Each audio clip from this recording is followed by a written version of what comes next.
6 years old on the top of a snow-covered hill, perched on my toboggan. Moments later, I rushed down the hill at the speed of light, feeling as if I could take off into the clouds at any moment. This is the magical feeling that tobogganing brings. However, the idea that my children may never get to experience the joys of sledding down a snow-covered hill is enough to leave me frozen in my tracks. Good morning, ladies, gentlemen, judges, timekeepers, and fellow speakers. My name is Bandile, and today I am here to gain your support in ensuring that municipal governments preserve tobogganing, a Canadian tradition. In 2003, Bruno Ungenti, a resident of Hamilton, Ontario, sued the city for $900,000 after injuring his spine in a toboggan accident. The Ungenti case caused a liability chill throughout the country. Cities across Canada have placed bans on tobogganing in fear of lawsuits from people injured while tobogganing on public hills. However, I say that this is overreacting. There are many solutions to this dilemma that do not include the use of bans. The points that I will be presenting today are how we can choose safety alternatives over bans, why bans are not effective, and why we simply cannot live life in fear of lawsuits. A study in the Calgary Sun reviewed the hospitalizations in the past 5 years due to the top 6 most popular winter activities in Alberta.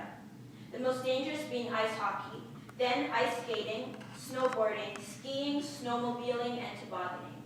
Tobogganing had the least amounts of injuries compared to the other activities. Yes, there are still risks, just as there are with any other outdoor activity. However, in the case of tobogganing, many of these risks can be avoided with simple changes. Parachute Canada, a charitable organization dedicated to preventing injuries and saving lives, came up with many ways to improve toboggan safety.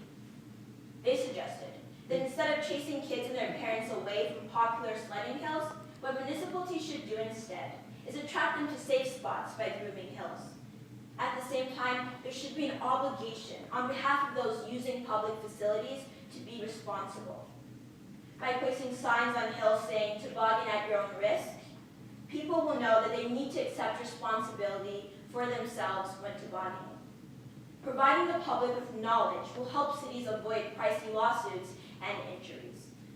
In Bruno Ungenti's lawsuit against the city of Hamilton, it turns out Ungenti was injured on a hill that had a toboggan ban. In court, Ungenti argued that there was not enough signs announcing the ban. Regardless of the city's ban on tobogganing, Mr. Ungenti was still able to sue the city. And his case is not unique.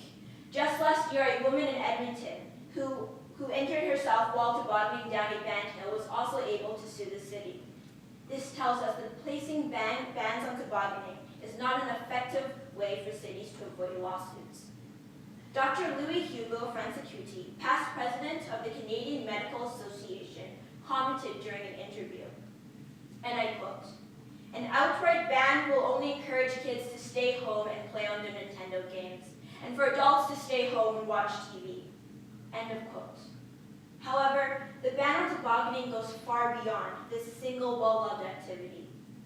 Ladies and gentlemen, how do we know that the bans will stop at tobogganing? 275,000 kids suffer bicycle injuries in city-owned areas each year. Should we ban bicycles as well? 82,000 kids are treated for trampoline injuries, and 61,000 kids are severely injured annually while skateboarding. Should we ban these activities too?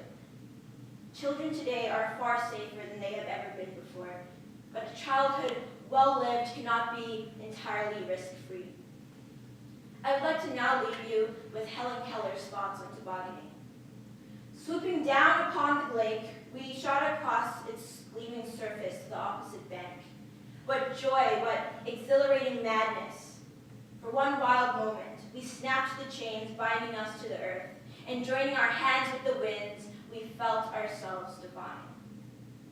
Let us not be ruled by caution. Let us be ruled by caution, not fear, in making such an important public